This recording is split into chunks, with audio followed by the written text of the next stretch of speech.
PHP Arabian horse super, জিনিস যেটা ভালো দাম তার একটু বেশি।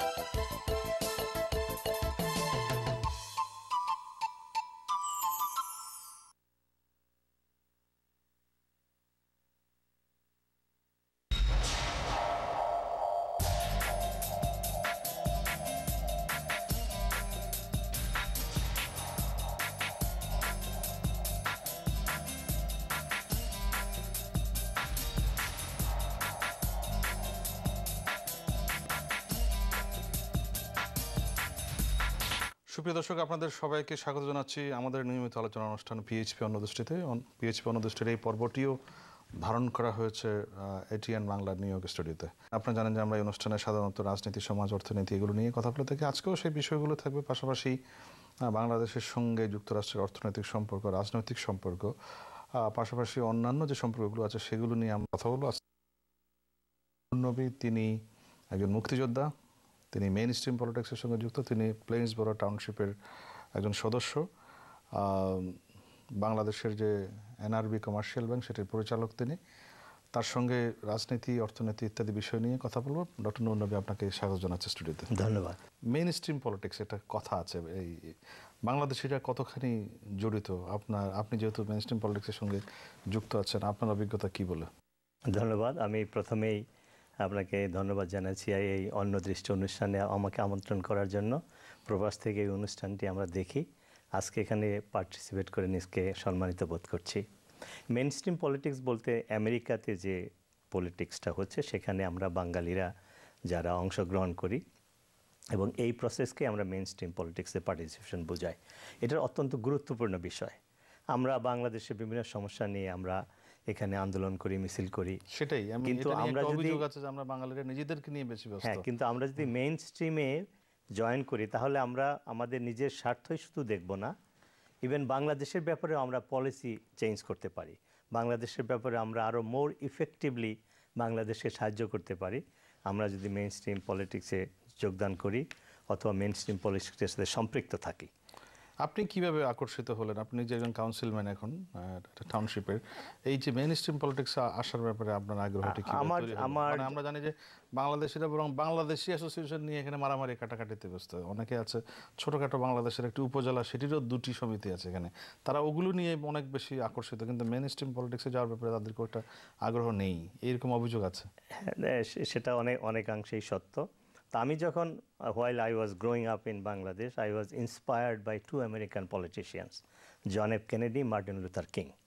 আমি যখন এই দেশে আসলাম, বঙ্গবন্ধুর পরেই আমি এই 2 নেতাকে শ্রদ্ধা করতাম। তাদের ইন্সপায়ারেশন আমি ডেমোক্রেটিক পার্টিতে জয়েন করি। এখনো কি ডেমোক্রেটিক পার্টি? এখন আমি ডেমোক্রেটিক পার্টি, এবং আমার বাসায় প্রতি বছর আমরা ডেমোক্রেটিক পার্টির জন্য ফান্ড রেজ করি। তো এইভাবে ডেমোক্রেটিক পার্টির সাথে আমার সম্পৃক্ততা। তো 2007-এ যখন একজন কাউন্সিলের পোস্ট খালি হলো তখন আমি সেই পোস্টে কন্টেস্ট করি এবং আমি এইবার নিয়ে আমার প্রায় 7 বছর চলছে। এখানে পলিটিক্যাল সিস্টেমটা কিরকম? মানে এখানে পলিটিক্স ইচ্ছা করলে কি যে কোনো কেউ যোগদান করতে পারে? এখানে পলিটিক্সে নাকি কোনো একটা প্রসেস ফলো করতে হবে বাংলাদেশের মতো, নাকি না? এখানে একটু ডিফারেন্ট এবং অর্গানাইজড। আপনি প্রথমত আপনাকে হতে হবে পার্টির সদস্য হতে হবে, পার্টিতে কন্ট্রিবিউট করতে হবে, পার্টির অ্যাক্টিভিটিতে অংশগ্রহণ করতে হবে। এখানে মামা, খালা, চাচার খুব একটা ইনফ্লুয়েন্স নাই। আপনাকে নিজের পজিশনটা নিজেকে বিল্ড করতে হবে এবং থ্রু প্রসেস আপনি টপে যাবেন। তারপরে যখন প্রাইমারি হয়, এনিবডি ক্যান কন্টেস্ট। ইনকামবেন্ট একজন পাওয়ারফুল লোক থাকলো, তার এগেনস্টে যে কোনো ডেমোক্রেটিক পার্টি বা রিপাবলিকান পার্টির যে কোনো লোক প্রাইমারিতে অংশগ্রহণ করতে পারবে। প্রাইমারিতে অনেক সময় চমকও আসে যে একজন ইনকামবেন্ট তাকে হারিয়ে দিয়েছে একজন নবাগত। তো প্রাইমারিতে পাশ করার পরে তখন রিপাবলিকান পার্টি, ডেমোক্রেটিক পার্টির ব্যানার ইলেকশন হয়, তার জন্য আপনাকে ফান্ড রেজ করতে হয়, ক্যাম্পেইন করতে হয়, তারপরে আপনি নির্বাচিত হতে পারেন। তো এই প্রসেসে আসতে হলে আপনাকে গ্রাসরুট লেভেল থেকে শুরু করতে হবে, একেবারে তৃণমূল থেকে রাজনীতি করে তারপরে আস্তে আস্তে সামনে আসতে হবে। আর 2টো জিনিস আমি সংক্ষেপে উল্লেখ করতে চাই। একটা হলো অর্থনৈতিক ডোনেশন পার্টিকে ডোনেশন দেওয়া ক্যান্ডিডেটকে ডোনেশন দিলেই আপনি তাদের নজরে পড়বেন। তারপরে পার্টির অ্যাক্টিভিটিতে অংশগ্রহণ করা, আপনার মান্থলি মিটিং আছে সেখানে অংশগ্রহণ করবেন, ক্যান্ডিডেটের জন্য ফান্ড রেজ করবেন। এই প্রসেসের মাধ্যমে আপনি পলিটিক্সে ইনভলভ হতে পারবেন। এবং আমি এই প্রসেসে এসেছি। বাংলাদেশের মতো উপর থেকে চাপিয়ে খুবই কম যিনি কখনো হয়তো রাজনীতি করেননি, হঠাৎ করে দেখা গেল নমিনেশন পেয়ে যাচ্ছেন এলাকার এমপি। এটা এই দেশে খুবই দুর্বল, দু এক জায়গায় এক্সেপশন যে নাই তা না, কিন্তু 99% এদেশে ওইভাবে হয় না। এদেশে নিচের থেকে উপরে উঠতে হয়। একটু অন্য প্রসঙ্গে আসে, আপনার কেরিয়ারের প্রসঙ্গ। বাংলাদেশে আপনি অনেকেই জানে যে আপনি একটা গৌরবময় কেরিয়ার ব্যাকগ্রাউন্ডের অধিকারী, বিশেষ করে টোটাল টুথপেস্ট যেটি কোলগেটের, সেটির আবিষ্কারক আপনি। আমি খুব ভাগ্যবান যে এই প্রোডাক্টটার আমি একজন কো ইনভেন্টর, আমরা ইংরেজিতে বলি। তো আমি যখন ঢাকা বিশ্ববিদ্যালয়ের বায়োকেমিস্ট্রিতে পড়তাম এবং পরে লেকচারার ছিলাম এবং জাপানে পিএইচডি করেছি এই বায়োকেমিস্ট্রির উপরে। তো আমি যখন আমেরিকাতে পোস্টডক করতে আসলাম এনওয়াইউতে, এসে যখন সিদ্ধান্ত নিলাম এই দেশে থাকবো, তখনই কোলগেটে আমি চাকরি করি এবং আমাকে যে প্রজেক্টটা দেওয়া হয় সেই প্রজেক্টে আমি নিষ্ঠার সাথে কাজ করেছি এবং অনেক সায়েন্টিস্টের সাথে কম্পিট করে আমাকে উপরের লেভেলে যেতে হয়েছে। তো আমি ভাগ্যবান যে আমি এই কোলগেট টোটাল টুথপেস্টের যে টেকনোলজি সেইটার আমি এটার স্পেশালিটি কি? স্পেশালিটি হলো এই টুথপেস্টটা মুখের সমস্যার সমাধান করতে পারে। ওইজন্য এটার নাম টোটাল। এই জন্য টোটাল আমরা নাম দিয়েছি। কি ধরনের মুখের সমস্যা? যেমন ধরেন মুখে যেমন দুর্গন্ধ, গাম ডিজিজ, তারপরে ধরেন আপনার পাথর বলি যেটা টার্টার, তারপরে ক্যাভিটিস, দাঁত যখন ক্ষয় যায়, তো এগুলো হলো মুখের মূল সমস্যা। ব্লিডিং, ইভেনচুয়ালি এই সব সমস্যার সমাধান এক টুথপেস্টে করে। That is one of the best ever clinically proven toothpaste made in the world. এটার মার্কেট শেয়ার কিরকম আছে? মার্কেট শেয়ার এটা প্রায়, আমি যখন, এখন তো আমি রিটায়ার করেছি, আমি যতদিন আমার কোম্পানিতে ছিলাম 1996 আমরা লঞ্চ করি, তখন থেকে $600 মিলিয়ন রেভিনিউ হতো পার ইয়ার। $600 মিলিয়ন পার ইয়ার সিন্স 1996। এখন হয়তো আরও বেশি হয়েছে, যেহেতু আমাদের প্যাটেন্ট রয়েছে এবং আমার আল্লাহর রহমতে আমি প্রায় 50টা প্যাটেন্টের আমি রাইটার, মালিক, অধিকারী। তো যার ফলে এই প্যাটেন্টগুলো দিয়ে এই টেকনোলজিটা প্রোটেক্ট করা হয়েছে। অন্য কেউ এটার বেনিফিটটা কি আপনার কোম্পানি পায় না? কোম্পানি পায়। এদেশে নিয়ম অনুযায়ী, নিয়ম অনুযায়ী প্যাটেন্ট ল অনুসারে আপনার ইয়েতে অ্যাকাউন্টে কিছু আসে না? না, আমরা যখন জয়েন করি তখন we assign the intellectual property to the company. আচ্ছা আচ্ছা। তো আমরা অবশ্য directly benefit by bonus, promotion, recognition, কিন্তু অ্যাজ সাজ রেভিনিউর কোনো অংশ এই দেশের প্যাটেন্ট লতে নেই। এখন আপনি কি করছেন? আমি কোলগেট থেকে রিটায়ার করার পরে, যেহেতু আমি ইয়েতে ছিলাম, কি বলে, ডেমোক্রেটিক পার্টির সাথে জড়িত ছিলাম, তো আমি নমিনেশন পেলাম এবং আমি কাউন্সিলম্যান হলাম।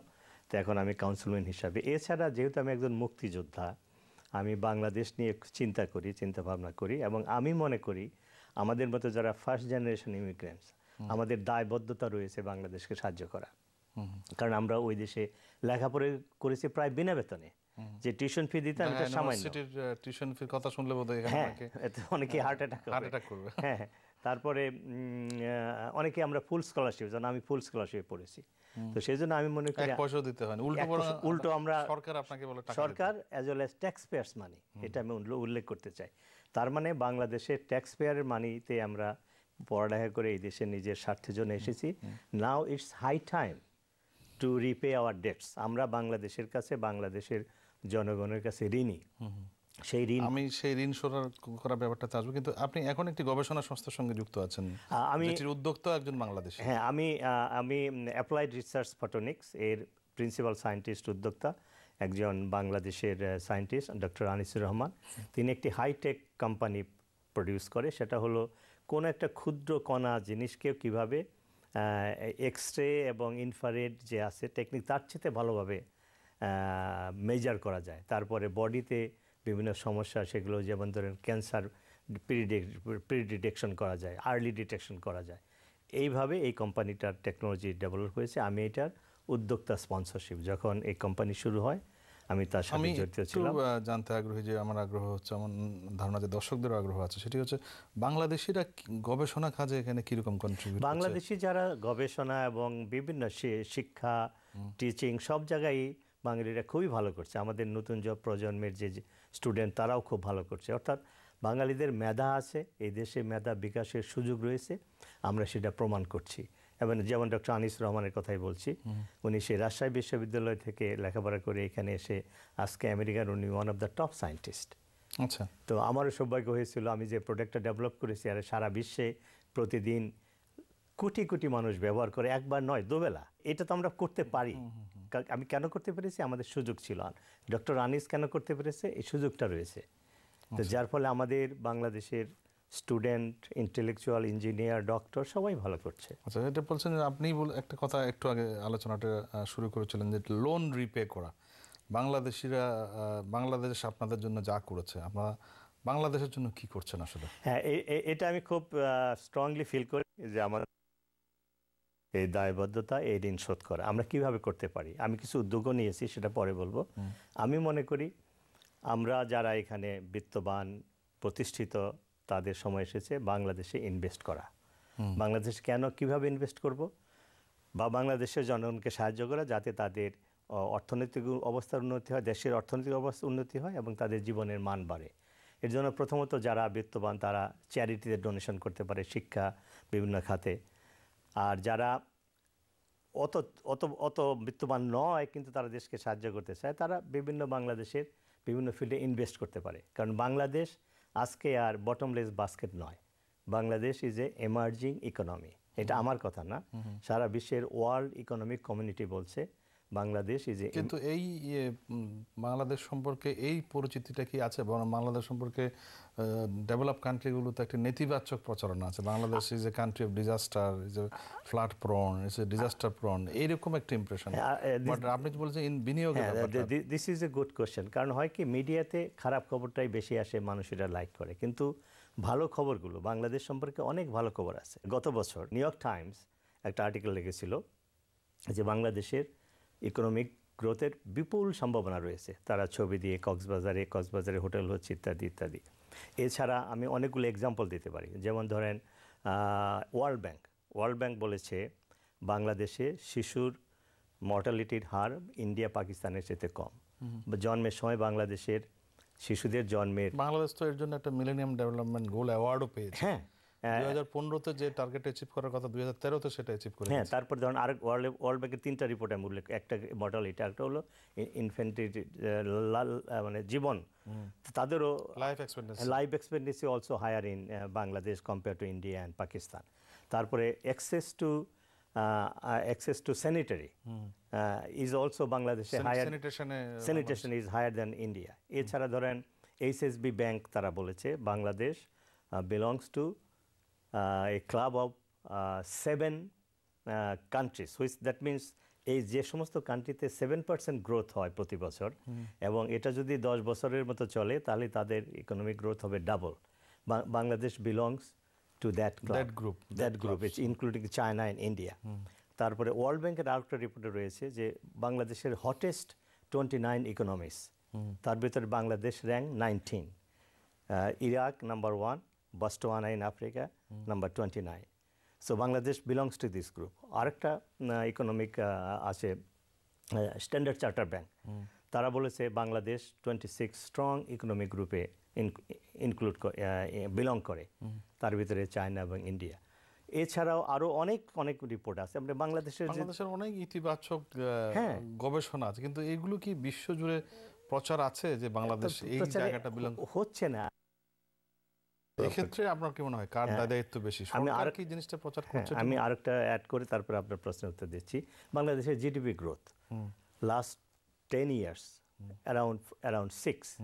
আপনি যদি কম্পেয়ার করেন তাহলে ইন্ডিয়ার অলমোস্ট 6, শ্রীলঙ্কা লিটল বিট 6 এর নিচে বড়। হ্যাঁ, মানে অ্যাভারেজ শ্রীলঙ্কার একটু বেশি, অথচ বাংলাদেশের GDP growth rate higher than Afghanistan, higher than Bhutan, higher than Pakistan.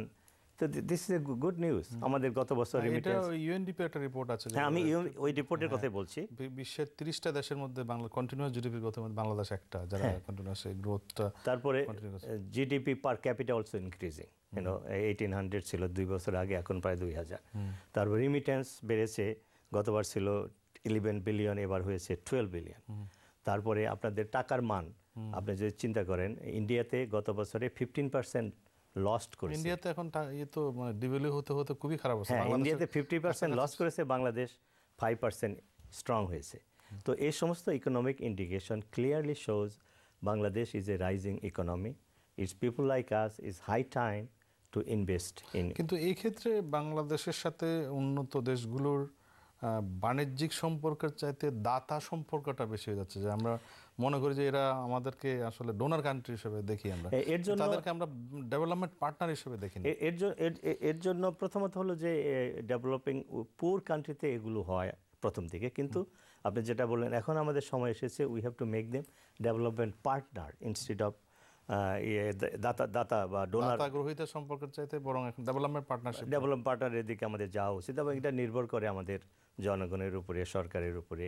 আমাদের মাইন্ডসেটটা চেঞ্জ করতে হবে, তা না হলে এটা এটা নিয়ে না বাংলাদেশের অর্থনীতিবিদদের মধ্যে একটা বিতর্ক আছে যে বাংলাদেশ এখন এলডিসি কান্ট্রি হিসেবে আছে, লিস্ট ডেভেলপ কান্ট্রি হিসেবে। কিন্তু এখান থেকে আমরা একটা মধ্যমায়ের দেশে পরিণত হলে বাংলাদেশ কি অনেকগুলো বেনিফিট থেকে বঞ্চিত হবে এলডিসি হিসেবে যে বেনিফিটগুলো পাচ্ছে, নাকি এটার একটা অ্যাডজাস্টমেন্টটা কি? আমি অর্থনৈতিক ব্যক্তি নয়, তবু আমি যেটা কমন সেন্স থেকে বলতে পারি, আপনি যেটা লুজ করবেন তার সাথে গেইন করবেন অনেক। আচ্ছা আচ্ছা। তো কাজে দ্যাট ইজ মোর ইম্পর্টেন্ট। আপনি হয়তো সামান্য কিছু লুজ করবেন, কারণ আপনি গেইন করবেন অনেক। তো আপনার সেই প্রশ্নের জবাব দিচ্ছি যে ইতিবাচক ব্যাপারটা। আমি এবার গত সপ্তাহে ঢাকা গিয়েছিলাম, বাংলাদেশ ব্যাংকের গভর্নর ডক্টর আতিরের সাথে দেখা করলাম। উনি বলেছেন, আমি যে কথাগুলো বললাম উনি সেই কথাগুলোই বলেছেন যে বাংলাদেশের অর্থনৈতিক ব্যাপারে অনেক ইতিবাচক, এবং that is proven data, it's not just made up. World economic community বলতে আমাদের দেশের পলিটিশিয়ান, আমাদের দেশের মন্ত্রী, আমরা এগুলো বলছি না, আমরা নেতিবাচক নিয়েই আমরা বেশি ব্যস্ত।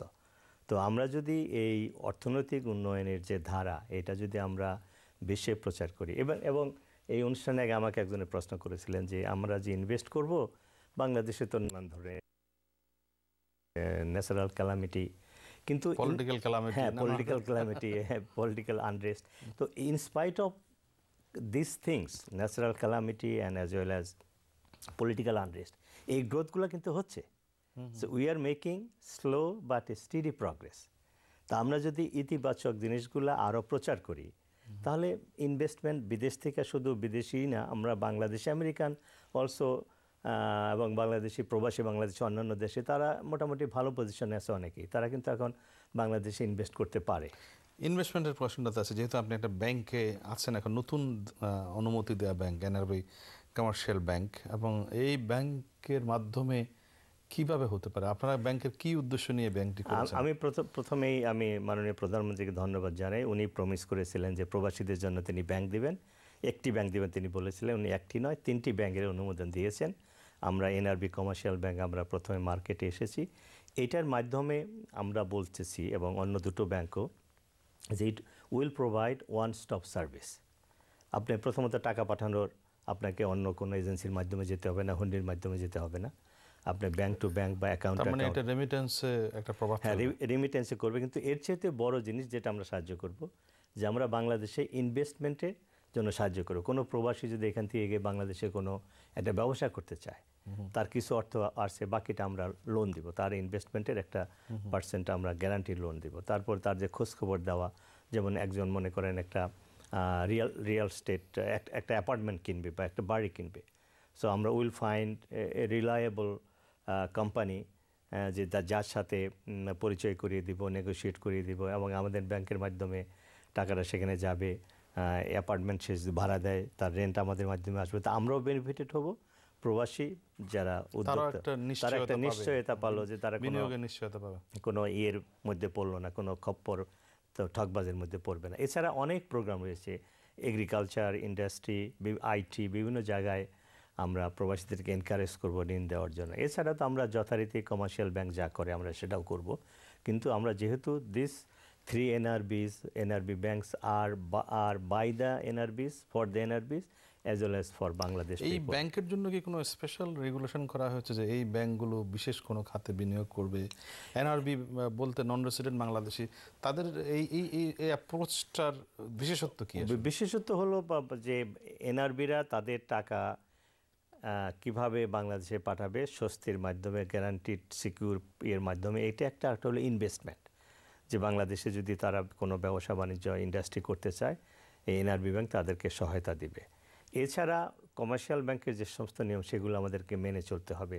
তো বিশেষত্বটা হলো যে অল দি স্পন্সর্স দে আর এনআরবিস, তারা বাংলাদেশি অরিজিন, কিন্তু বিদেশে তারা গ্রিন কার্ড বা নাগরিক হতে হবে। এটা তারা ব্যাংক, টাকার সোর্স কি সেটা আমরা, কত টাকা আপনাদেরকে ইনভেস্ট করতে হচ্ছে? আমার সরকার বলেছিল 400 কোটি টাকা, অ্যাবাউট 60 মিলিয়ন। তো আমরা সৌভাগ্যবান, আমরা 400 কোটির বেশি, আমরা 65 মিলিয়ন 450 কোটি টাকা আমরা ইনভেস্ট করেছি। সবই বিদেশের টাকা আমরা ইনভেস্ট করেছি, অন্য দুটি ব্যাংকও তাই করেছে। এটা ছিল রিকোয়ারমেন্ট যে টাকাগুলো হতে হবে ফরেন কারেন্সিতে, যে উদ্যোক্তা হতে হবে। 400 কোটি টাকা বিদেশ থেকে বাংলাদেশে গেছে শুধুমাত্র এই ব্যাংকের জন্য, একটি ব্যাংকের হ্যাঁ, ইনভেস্টমেন্ট। 403টা ব্যাংকের প্রায় 1200 কোটি টাকা ফরেন কারেন্সিতে বাংলাদেশে গিয়েছে।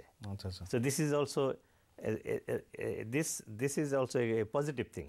First step, but it's a positive thing. তারপরে তো 3টা ব্যাংকই তারা এনআরবিদের সাথে ব্যবসা করবে, এনকারেজ করবে বাংলাদেশের। তো বাংলাদেশের অর্থনৈতিক উন্নয়নে, বিশেষ করে প্রবাসীদের টাকা বাংলাদেশে পাঠানোর জন্য আমরা প্রচার করব এবং এদেরকে আমরা প্রবাসীদেরকে উৎসাহ দেব। যেমন ফোবানাতে যে আগামী এই শুক্রবারে যে ফোবানা আটলান্টাতে যে সম্মেলন হচ্ছে, সেখানে আমাদের ব্যাংক এনআরবি কমার্শিয়াল ব্যাংক, আমাদের এমডি এবং আমি অর্থনৈতিক বিষয়ে একটি সেমিনারে বক্তব্য রাখবো। এছাড়া আমাদের একটা বুথ থাকবে। প্রবাসীদের যত ধরনের কোশ্চেন সেগুলো আমাদের ব্যাংকের এমডি এবং আরেকজন অফিসিয়াল তার জবাব দিবেন, এবং আমার একটা বুথও থাকবে এবং সেখানে এফসি অ্যাকাউন্ট খোলারও সুযোগ থাকবে। আচ্ছা। তো ওভারঅল এই এনআরবি অ্যাকাউন্ট ওপেন করার সুযোগ দিচ্ছেন? হ্যাঁ, আমরা সুযোগ দিচ্ছি। ফর্মটা ফিল আপ করতে হবে, এখন টাকা পাঠাতে হবে না। ফর্ম এবং আইডেন্টিফিকেশন সহ ফর্মটা ফিল আপ করে এটা অ্যাক্টিভ থাকবে। বাংলাদেশে যখন যে এফসি অ্যাকাউন্ট মানে ফরেন কারেন্সি অ্যাকাউন্ট, যেটা যে কোনো বিদেশি নাগরিক বাংলাদেশিরা বাংলাদেশে করতে পারে। বাংলাদেশ ব্যাংক, ফরেন কারেন্সিতে যে কোনো লোক এটা অ্যাকাউন্ট খুলতে পারবে, প্রবাসী বাংলাদেশি অথবা American, anybody, it should be in foreign currency account. আচ্ছা আচ্ছা আচ্ছা। তো ওভারঅল এই 3টি এনআরবি ব্যাংক বাংলাদেশের অর্থনীতিতে অর্থনৈতিক উন্নয়নে সহযোগিতা করবে।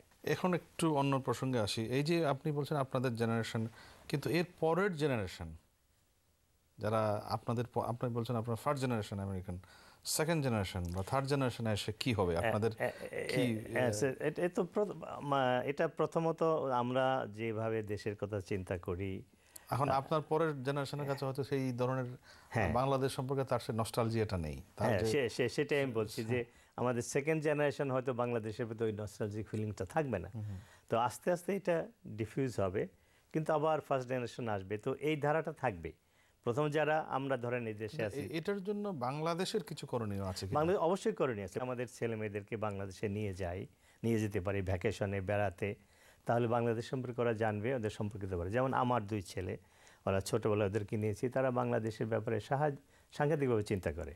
আমি যে বইটা লিখেছি বুলেটস অফ 71, আমি সেটা জানতে চাই, এই বইটির সম্পর্কে জানতে, বুলেটস অফ 71, এবং এটা আমি একজন, এটা তো মুক্তিযুদ্ধের উপর লেখা। হ্যাঁ, আমি একজন মুক্তি সংগ্রামের ছাত্রকর্মী, তারপরে আমি মুক্তিযুদ্ধে অংশগ্রহণ করেছি। তাকে যে মুক্তি সংগ্রাম কিভাবে সেই আমার 1966 থেকে কিভাবে আমরা 6 দফা 11 দফা গণ অভ্যুত্থান, অসহযোগ আন্দোলন, নির্বাচন ইত্যাদি, 70-এর নির্বাচন, 71-এর অসহযোগ আন্দোলন, 26শে মার্চ শেষ হয়েছে প্রথম খণ্ডটার নাম দিয়েছি জন্মেছি এই বাংলায়, ইংরেজি নাম দিয়েছি বর্ন ইন বেঙ্গল। আর 26শে মার্চ থেকে যখন আমি যুদ্ধে গেলাম সরাসরি, সেই যুদ্ধের অভিজ্ঞতা লিখেছি, ওইটা দিয়েছে বুলেটস অফ 71। আর থার্ড চ্যাপ্টার হলো জেনোসাইডের উপরে। তো এই 3টা বিষয়ে ইংরেজিতে লেখা বই আমাদের ছেলে মেয়েরা যারা বাংলা পড়তে পারে না, বিদেশি যারা পড়তে পারে না, সাড়া পেয়েছে বইটা? আমি প্রচুর সাড়া পেয়েছি। এই বই প্রয়োগের জন্য আমি প্রায় 10টা ইউনিভার্সিটিতে এই বাংলাদেশের যুদ্ধ অপরাধ এবং আমেরিকান বা বিদেশিদের রোল, এই ব্যাপারে আমি 10টা ইউনিভার্সিটিতে লেকচার দিয়েছি। বইয়ের হাজার হাজার কপি বিক্রি হয়েছে, এবং আমেরিকাতে বইটা পাবলিশ করেছে, এটা অনেক এক্সপেন্সিভ। সেই জন্য ঢাকাতে আমরা সস্তায় একটা বাংলায় করেছি। কোথায় থেকে বেরিয়েছে এটা? মিস্টার মফিদুল হক সাহিত্য প্রকাশ। উনি বাংলায় কি নাম রেখেছেন এটার নাম? বাংলায় 2টো বই হয়েছে, একটা হলো জন্মেছি বাংলায়, মুক্তি সংগ্রামের অভিজ্ঞতা, আর যুদ্ধের অভিজ্ঞতা আমার 71 আমার যুদ্ধ।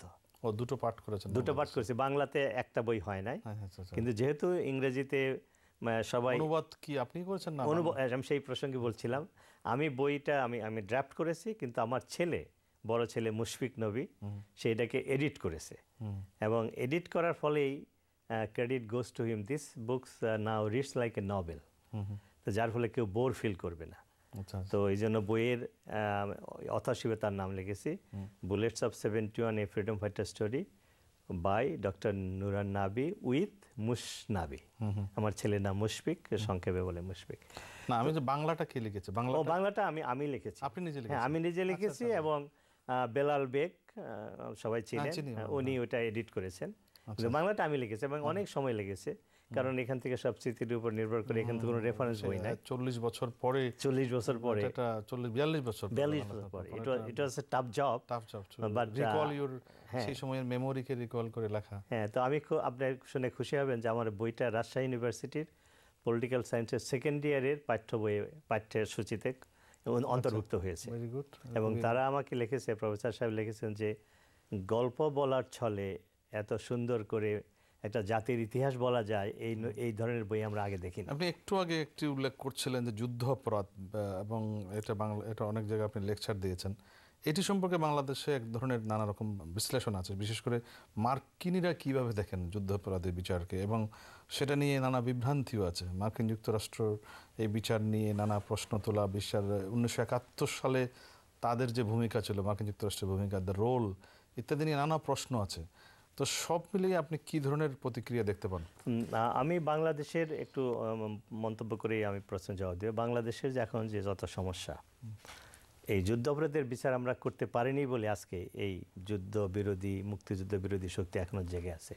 তো বাংলাদেশে, আমেরিকাতে যে জিনিসটা হয়েছে, বাংলাদেশের মতোই সরকারের একটা ভূমিকা থাকে, জনগণের একটা ভূমিকা থাকে। 71-এ নিক্সন এবং কিসিঙ্গার, হোয়াইট হাউস, এরাই মুক্তিযুদ্ধের বিরোধিতা করেছে।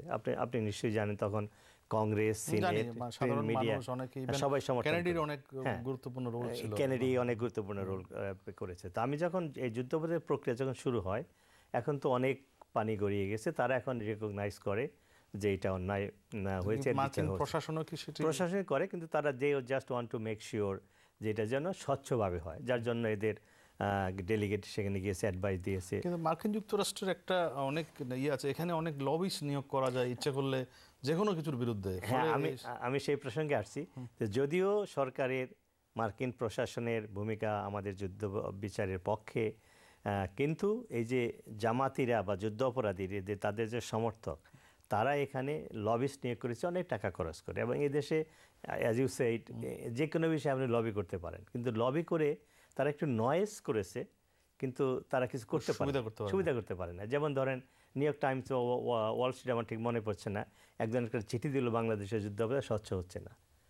তারপরে আমরা খুঁজে বের করলাম যে সে হলো যুদ্ধ অপরাধীদের একজন অ্যাপয়েন্টেড লয়ার, সে লন্ডনে থাকে। তো যুদ্ধ অপরাধীদের লয়ার, সে লয়ার তো তার ক্লায়েন্টের পক্ষে বলবেই। তো ওইটা ছোট্ট করে লেখা, এবং এটা বের করতে আমাদের সময় লাগলো। তো এখানে কিছু নয়েজ সৃষ্টি হয়েছে, এটার কোনো এফেক্ট হয় না।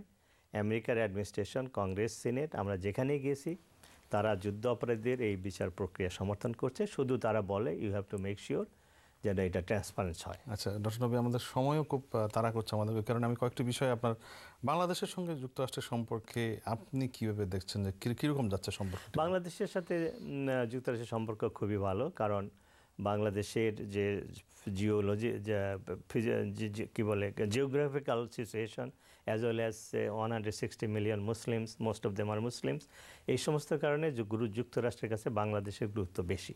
কিন্তু মাঝখানে ডক্টর ইউনূসের নিয়ে একটু ভুল বোঝাবুঝি সৃষ্টি হয়েছে মনে হচ্ছে, কিন্তু আমাদের সরকার, অ্যাজ ইউ নো, আমাদের সরকার মন্ত্রীরা বলেন এটা কোনো ব্যাপার না। কিন্তু এইখানে আমরা যেটা ফিল করি যে এটা নিয়ে একটু ভুল বোঝাবুঝি সৃষ্টি আছে। কিন্তু আপনার কি মনে হয় যে সরকারের উচিত এই জায়গাটি আরো প্রপারলি অ্যাড্রেস করে একটা সমাধান করা? আমি যেটা মনে করি যে ডক্টর ইউনূস একজন সম্মানিত ব্যক্তি, নোবেল প্রাইজ পেয়েছেন। তার সাথে যদি কোনো ভুল বোঝাবুঝি থাকে, সরকারের প্রতিনিধি বা সরকারের সাথে বসে সেটা সমাধান করা উচিত। কিন্তু যে জিনিসটা, এই যে তাকে যে ইনসাল্ট করা, গালিগালাজ পাড়া মিডিয়াতে, এইটা কিন্তু বাংলাদেশের মানুষ পছন্দ করে না। এবং তিনিও এক ধরনের রাজনীতির মধ্যে যুক্ত হয়ে যাচ্ছেন। তিনি তার কিছু মন্তব্য নিয়ে অলরেডি বিতর্ক যে যারা গ্রামীণ ব্যাংকে টুকরা করতে চায় তাদেরকে নিশ্চয়ই জনগণ ভোট দেবে না, একটা পক্ষ নিয়ে তার রাজনৈতিক কিছু অবস্থান। আপনাকে মনে হয় যে এগুলো তারও উচিত যে না, এটা কিন্তু আমি মানে স্বাগত জানাই। সে যদি সত্যিকারের রাজনীতি করতে চায়, let him join A party or on his own party, তখন তার কোনো প্রবলেম থাকছে না। এখন যে সমস্যাটা হচ্ছে, উনি নোবেল লরেট, আমরা সম্মান করি, আবার উনি যদি একটা দলের পক্ষে কথা বলেন, নিশ্চয়ই অন্য পক্ষ সেটা অসন্তুষ্ট হবে। কাজেই উনি যদি সত্যিকারের রাজনীতি করতে চায়, let him be, he has all the right to do that. কিন্তু এই যে তিনি একসময় রাজনৈতিক দল করতে চেয়েছিলেন, কিন্তু সেটি খুব একটা সাড়া না পাওয়াতে তিনি আবার পরবর্তী সময়ে এটা হ্যাঁ, তো এই যে লুকোচুরি খেলা, এটা ওইটা ওনার জন্য ভালো না, আমাদের জন্য ভালো। আমি শেষ করতে হবে, আমাকে একটা শেষ প্রশ্ন আপনার করতে চাই যে বাংলাদেশ যুক্তরাষ্ট্র বা যুক্তরাষ্ট্রে একজন প্রতিযোগী বিজ্ঞানী হিসেবে আপনি কিভাবে দেখেন যে এই সম্পর্কটি কিভাবে ডেভেলপ করা যায়, জেনারেশন টু জেনারেশন, প্রবাসী বাংলাদেশিরা বাংলাদেশে যাবে, সব মিলিয়ে যদি সর্বশেষ মন্তব্য কিছু কিছু কাজ শুরু হয়েছে, যেমন আমাদের অনেক ছেলেমেয়েরা সেকেন্ড জেনারেশন, তারা হোয়াইট হাউসে, স্টেট ডিপার্টমেন্টে ইন্টার্নশিপ করছে, কংগ্রেস সিনেটে কাজ করছে। তা আমরা যদি আমাদের ছেলেমেয়েদেরকে বাংলাদেশে আমরা যদি ইন্টার্নশিপ ইন্ট্রোডিউস করতে পারি, তাদেরকে প্যারেন্টসরা যদি তাদেরকে নিয়ে যায়, তাহলে তাদেরও বাংলাদেশ সম্পর্কে উৎসাহ গ্রহ করবে। আর এদিকে তারা American main stream politics, main stream media, যেমন নিউ ইয়র্কে একজন মেইন স্ট্রিম একটা চ্যানেল 11 একজন রিপোর্টার, বাংলাদেশ আমেরিকান মেয়ে, ভেরি স্মার্ট ইয়াং লেডি। তো এইভাবে এরা একটা ব্রিজ করতে পারবে। আমাদের second generation between in Bangladesh and USA, সেতু বন্ধন রচনা করতে পারে, বেটার আন্ডারস্ট্যান্ডিং। কারণ 160 মিলিয়ন পিপল কিন্তু great asset, this is not a liability. তো এটাকে যদি আমরা লায়াবিলিটি হিসেবে দেখছি, কিন্তু এটাকে যদি আমরা অ্যাসেট হিসেবে ডেভেলপ করতে পারি, আর এদেরকে যদি আমরা সেকুলার বাংলাদেশি আমেরিকান হিসাবে সেকুলার বাংলাদেশি হিসাবে আমাদের সমাজ ব্যবস্থাকে প্রতিষ্ঠিত করতে পারি, তাহলে ধর্মের যে উগ্রতা, যে ইসলামিক ফান্ডামেন্টালিস্টের যে সমস্ত অ্যাক্টিভিটিস, এগুলো এই সম্পর্কে বাংলাদেশ সম্পর্কে কিছু ভুল ধারণা আছে যে যেহেতু একটা মেজরিটি মুসলিম কান্ট্রি, সেই এটা এক্সট্রিমিস্টদের দখলে, এই জাতীয় কোনো ইমপ্রেশন কি আছে? ইমপ্রেশন হচ্ছে, অ্যাজ আই সে, যে মিডিয়াতে কিন্তু নেগেটিভ জিনিসগুলো আসে। যখন হরতাল দেওয়া হয়, তখন তাদের যে মিছিল, তাদের যে উগ্র সেই চেহারা, এবং হাজার হাজার লক্ষ লক্ষ লোকের সমাবেশ, এগুলো দেখে শুধু আমেরিকানদের না, আমাদেরও ভয়ভীতি হয় যে এই দেশটা কি আমরা চেয়েছিলাম, সেটা কি অন্যদিকে চলে যাচ্ছে কিনা। কিন্তু আমি ইমপ্রেশনটা কাটানোর জন্য এই যে ব্রিজ করতে পারে নিউ জেনারেশন, এবং আমাদের দেশের সরকারেও এবং রাজনৈতিক দল, বিরোধী দল, সরকার সবারই একটা দায় রয়েছে। কারণ যে সমস্ত জিনিসগুলো 71-এ মীমাংসিত হয়েছে, যে বাংলাদেশ হবে একটি সেকুলার সোসাইটি, বাংলাদেশ হবে ধর্মনিরপেক্ষ, ধর্ম নিয়েই তো নানা প্রশ্ন। বাংলাদেশে অনেকেই যারা এর বিরুদ্ধে ছিল, তারা এখনো প্রচারণা করছে যে বাংলাদেশের অভ্যুদয় মানেই এটা না। আপনি যে প্রিন্সিপাল মূলনীতির কথা বললেন, যেটা দিয়ে 72-এ যাত্রা শুরু হয়েছিল বাংলাদেশে, কিন্তু সেটা আমরা ধরে রাখতে পারিনি বলে সেটা আমাদের ব্যর্থতা। কিন্তু সেটাকে কম্প্রোমাইজ করা যাবে না। আমরা যদি কম্প্রোমাইজ করি, তাহলে বাংলাদেশ লুজার হবে। আপনি যুক্তরাষ্ট্রের সাথে সম্পর্কে যদি কথা বলেন, যদি বাংলাদেশ একটি সেকুলার সোসাইটি হয়, সেকুলার ডেমোক্রেটিক কান্ট্রি হয়, তাহলে যুক্তরাষ্ট্র সহ পশ্চিমা বিশ্বের সাথে সম্পর্ক ভালো হবে, উন্নত হবে। আর এছাড়া তো এটা তো আমাদের মীমাংসিত বিষয়। আজকে যখন আমরা দেখি, এটা নিয়েও নানা অভিযোগ আছে যে যুক্তরাষ্ট্র প্রশাসন বাংলাদেশে অনেক যারা মৌলবাদী রাজনীতির সাথে যুক্ত, তাদেরকে প্যাট্রোনাইজ করে, তাদেরকে মনে করে যে মেইন স্ট্রিম পলিটিক্সে রাখতে হবে, তাদের বিরুদ্ধে যে এ নিয়ে নানা রকম এটা আমিও আমার অভিযোগ তাই। কিন্তু তারা তো ভুল বুঝতে পারে, কিন্তু আমাদের দায়িত্ব হলো তাদেরকে সংশোধন করা, তাই না? যখন আমরা দেখি যে হিন্দুদের মন্দির পুরানো হচ্ছে, বৌদ্ধদের তাদের বৌদ্ধ বিহার ধ্বংস করা হচ্ছে, আমি একজন মুক্তিযোদ্ধা হিসেবে, প্রবাসী হিসাবে খুব দুঃখ পাই যে এর জন্য তো আমরা দেশের মুক্তিযুদ্ধ করি নাই। আজকে আমি এখানে মাইনরিটি। এর থেকে এর থেকে সমাধানের উপায় কি? সমাধানের উপায় হলো বাংলাদেশের ওই গণজাগরণ মঞ্চের ছেলেরা যে কথাগুলো বলেছে, একটা কথা বলেছিল আমার খুব লাইক হয়েছে, বাংলাদেশে মুক্তিযুদ্ধ বিরোধী কোনো দল থাকবে না। যে মুক্তিযুদ্ধে বিশ্বাস করে না, তার রাজনীতি করার কোনো অধিকার নেই। মুক্তিযুদ্ধে যারা বিশ্বাস করে, তাদের ভিতরে সরকারি দল থাকবে, বিরোধী দল থাকবে। তার যেমন এই দেশে রিপাবলিকান ডেমোক্রেট আছে, লন্ডনে, ইংল্যান্ডে আছে লেবার পার্টি, আদার পার্টিস। তো বাংলাদেশে সেই অবস্থা যদি ফিরে না আসে, যে সংকট থেকেই যাবে, এর উত্তরণ সহজে হবে না। তো আমি আশা করি বাংলাদেশ সেকুলার ডেমোক্রেটিক কান্ট্রি হবে, এর জন্য আমাদের সবাইকে কাজ করা উচিত। সুপ্রিয় দর্শক, সবশেষে ডক্টর নুরুন নবী যে কথাটি বলেন, একটি সেকুলার গণতান্ত্রিক বাংলাদেশ সেটি সবার কাম্য, যে চেতনার মধ্য দিয়ে এই দেশটির যাত্রা শুরু হয়েছিল 1971 সালে মুক্তিযুদ্ধের পরবর্তী সময়ে। কিন্তু সেটি নিয়ে আমাদের দেশের মধ্যেও যে এখনও একটি বিভাজনের নানা গোষ্ঠী এবং তাকে ঘিরে যে ধরনের রাজনীতি, এটি থেকে আমাদের বেরিয়ে না আসলে কিন্তু আমরা এরকম বাংলাদেশ পাবো না। ডক্টর নুরুন নবী একজন প্রতিভাশালী বিজ্ঞানী, এখানে মার্কিন যুক্তরাষ্ট্রে তিনি তার বাংলাদেশের জন্য কন্ট্রিবিউট করতে চান, বাংলাদেশের জন্য পরবর্তী জেনারেশন একটা বীজ হিসেবে কাজ করতে পারে তিনি বলছেন। আমরা আশা করি বাংলাদেশকে সমৃদ্ধ বাংলাদেশ হিসেবে গড়ে তুলতে হলে যে পরামর্শগুলো ডক্টর নবী দিলেন সেগুলোর দিকে আমরা যেতে পারবো। ডক্টর নবী, আপনাকে ধন্যবাদ জানাচ্ছি আজকের এই আলোচনা অংশ নেওয়ার জন্য। আপনাকে অসংখ্য ধন্যবাদ। সুপ্রিয় দর্শক, আপনাদেরকেও ধন্যবাদ অনুষ্ঠানটি দেখার জন্য। আপনাদের সবার জন্য রইল শুভকামনা। ভালো থাকুন সবাই।